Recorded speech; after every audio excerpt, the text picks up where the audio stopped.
কিন্তু এগুলোকে যে প্রশ্রয় দেওয়া হচ্ছে, কতজন যে চুপ করে বসে আছে এখন অব্দি, কেন? আমি একা আওয়াজ তুললে তো হবে না,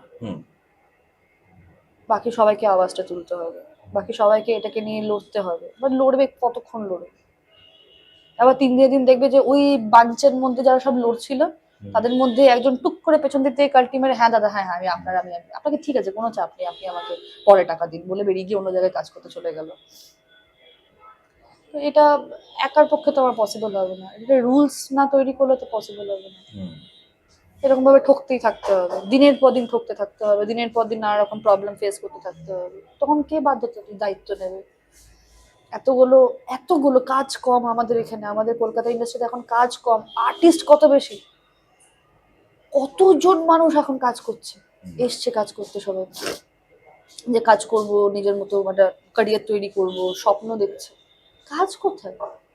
I can't see anything. I can't see any fruitful things happening anywhere.